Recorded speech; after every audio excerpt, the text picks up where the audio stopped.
Assalamualaikum warahmatullahi wabarakatuh. Selamat pagi. Ketemu lagi dengan saya Pak Hen di kelas seni budaya. Apa kabar kalian hari ini? Semoga kita semua dalam kondisi yang paling sehat. Kali ini kita akan membahas materi tentang ragam hias.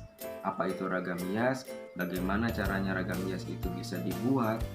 Apa saja yang dibutuhkan untuk membuat sebuah karya ragam hias sampai karya ragam hias itu bisa jadi? Yuk kita sama-sama perhatikan materi berikut ini. Ragam hias merupakan karya seni rupa yang sangat luar biasa untuk Indonesia. Kenapa? Nenek moyang kita di berbagai wilayah berkreasi dengan alam melalui pengamatan, ritual tertentu, dan perasaan mereka menciptakan karya ragam hias yang masih bertahan sampai saat ini. Bahkan, seniman di Indonesia masih terus mau mempelajari, menciptakan inovasi baru, dan melestarikan karya ragam hias ini.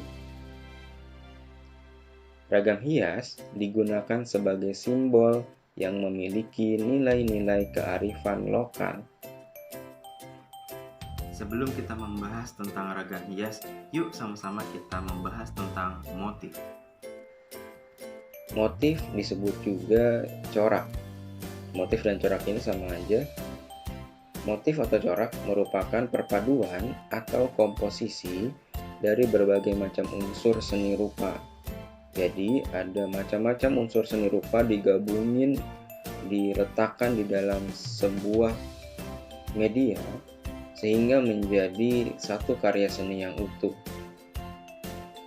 Ini merupakan satu contoh motif atau corak, di mana di dalam karya ini terdapat berbagai macam unsur seni rupa yang dikomposisikan atau diletakkan menjadi sebuah motif utuh. Stilasi bentuk. Sekarang kita akan ngomongin tentang stilasi bentuk. Apa sih itu stilasi bentuk? Yaitu sebuah teknik untuk mengubah atau merubah bentuk asli dari sebuah objek yang dilihat dari berbagai arah dapat dirubah menjadi bermacam-macam bentuk baru yang bersifat dekoratif. Namun, ciri khas bentuk aslinya masih terlihat.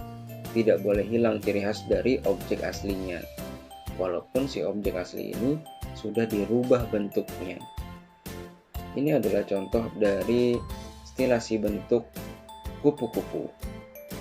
Gambar yang paling atas adalah objek aslinya, yaitu kupu-kupu, kemudian dirubah menjadi bentuk objek yang lain, tapi tidak merubah bentuk aslinya. Tetap kupu-kupu, tapi bagian-bagian dari kupu-kupu ini dirubah bentuknya menjadi bermacam bentuk baru dari kupu-kupu objek aslinya. Tapi yang perlu digarisbawahi untuk membuat stilasi bentuk, yaitu bentuk aslinya masih terlihat, tidak boleh hilang ciri khasnya. Sekarang kita akan membahas jenis-jenis motif. Yang pertama adalah motif figuratif. Objeknya berbentuk figur atau manusia.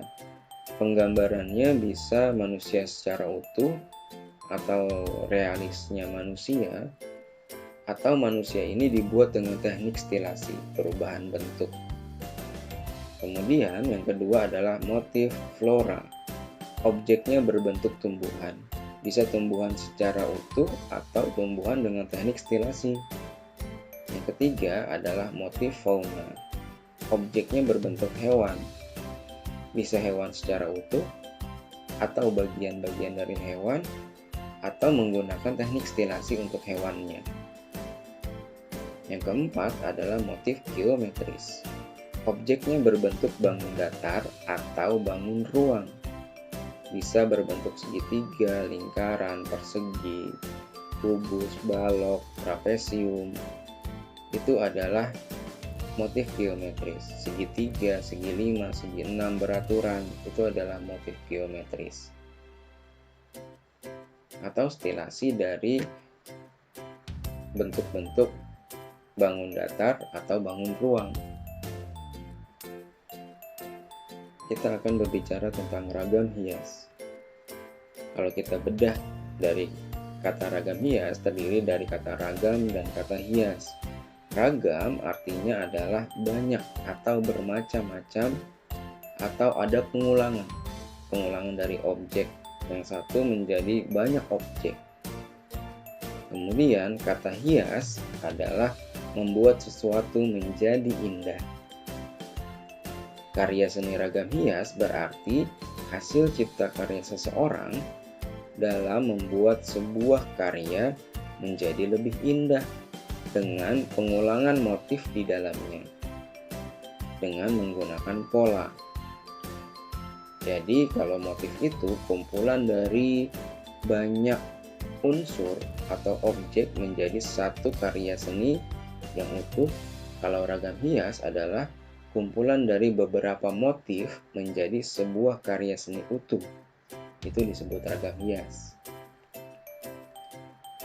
Ini contoh dari satu motif. Satu motifnya seperti ini. Kemudian kita buat menjadi ragam hias sekarang. Ingat, ragam hias adalah kumpulan dari motif-motif. Kalau motif adalah kumpulan dari objek-objek atau unsur seni rupa. Kita rubah motif ini menjadi ragam hias, berarti ada pengulangan objeknya, pengulangan motifnya.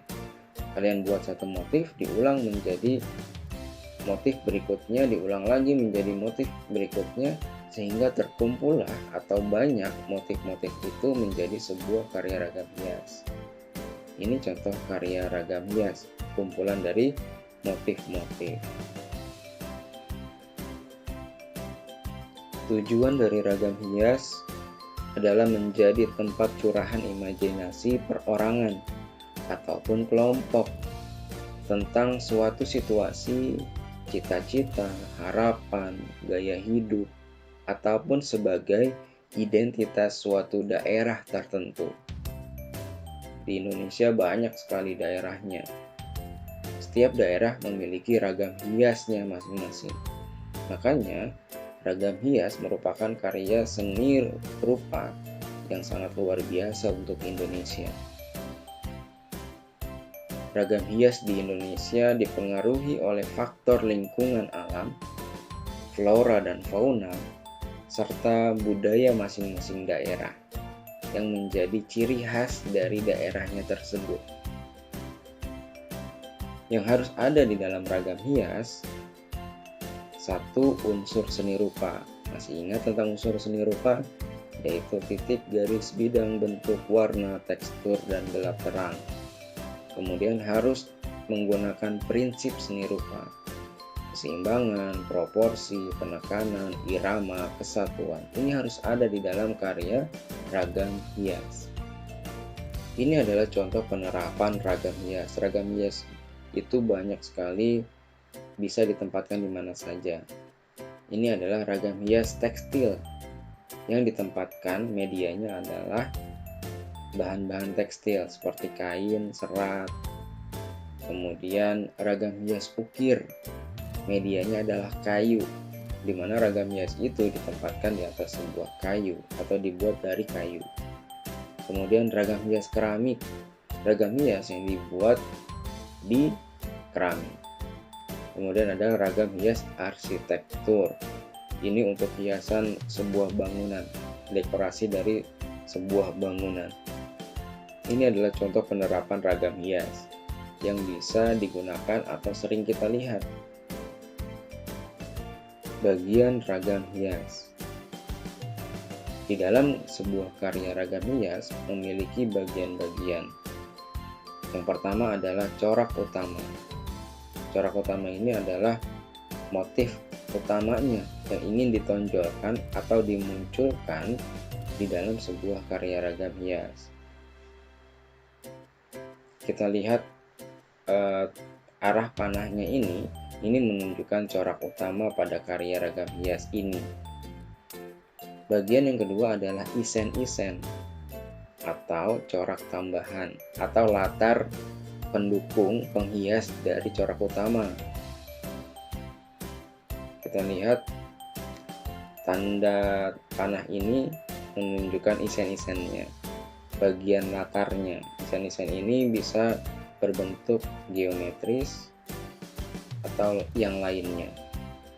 Fungsinya dari isen-isen ini adalah untuk menambah corak utama ini menjadi lebih indah. Isen-isen ini merupakan pengisian corak di sela-sela corak utama seperti yang kita lihat di karya ini.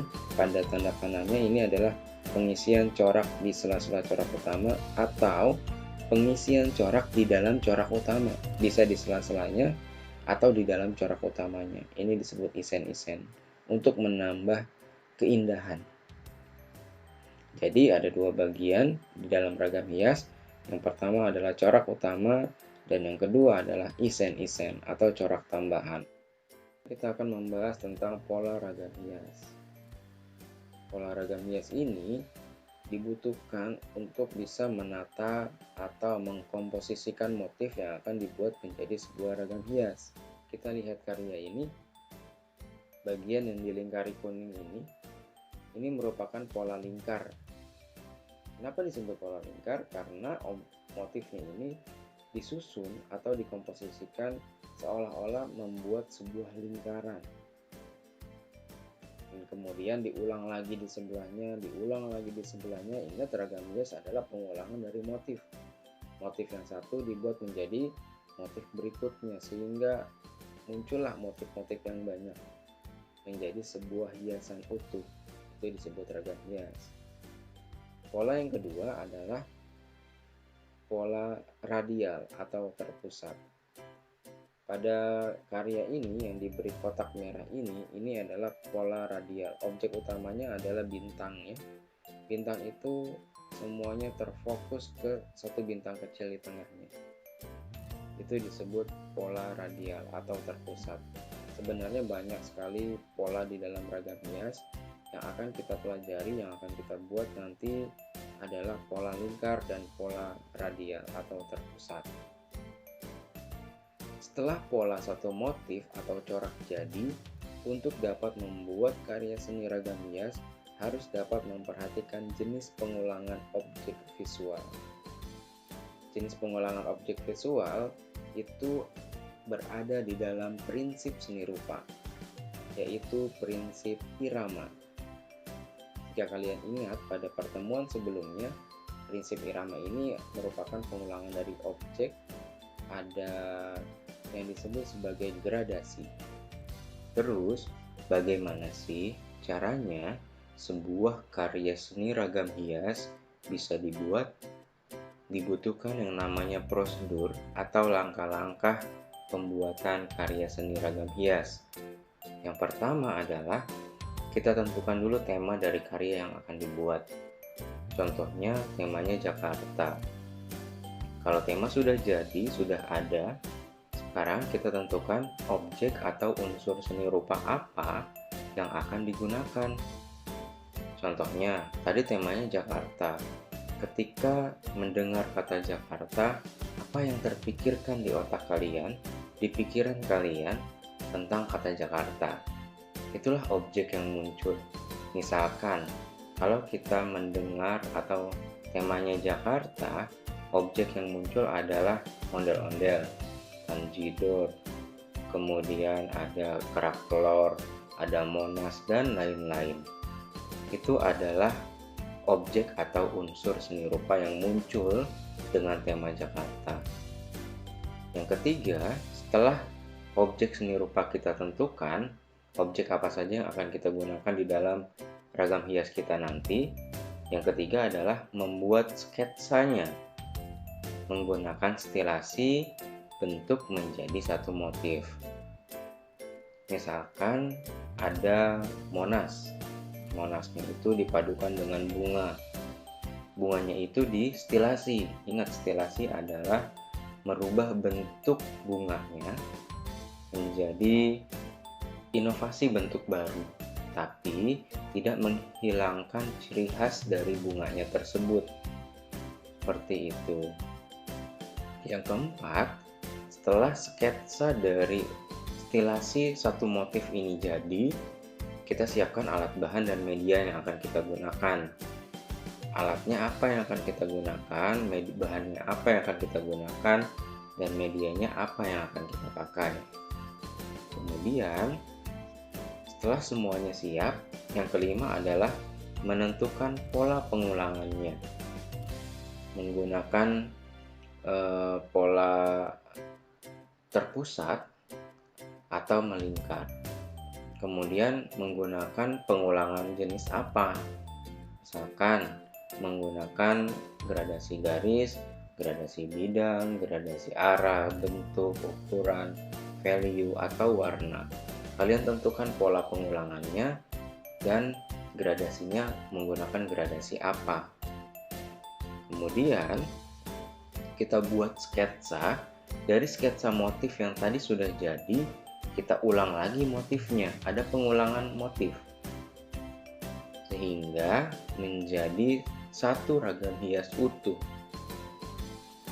Kemudian kalau satu ragam hias utuh ini sudah jadi, diberi warna dan penyajian karya seninya seperti apa yang diinginkan. Contohnya, setelah diwarnain, penyajiannya menggunakan bingkai foto supaya terlihat menarik dan bisa dipajang di rumah kalian.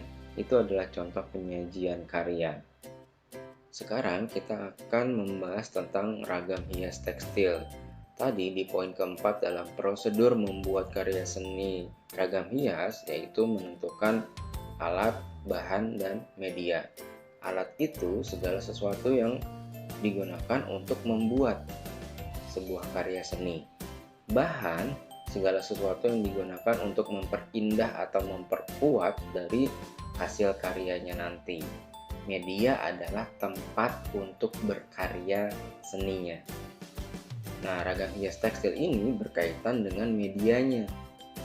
Kalau ngomongin tekstil, ragam hias ini terbentuk karena adanya perpaduan serat. Medianya berarti dari serat dan atau di atas kain, atau medianya di atas kain. Kalau ngomongin tekstil, medianya itu bisa di atas kain atau perpaduan dari seratnya langsung. Kemudian contohnya menggunakan media kain, itu ada batik, ada sablon, ada tenun, ada ikat celup, ada bordir, sulam, lukis kain, dan lain-lain. Ini adalah contoh dari ragam hias tekstil, di mana medianya adalah kain dan perpaduan serat. Kemudian ada ragam hias bahan kayu. Ini bahannya bahan kayu, bahan alam, yaitu kayu. Ragam hias yang dibuat di atas atau menggunakan kayu.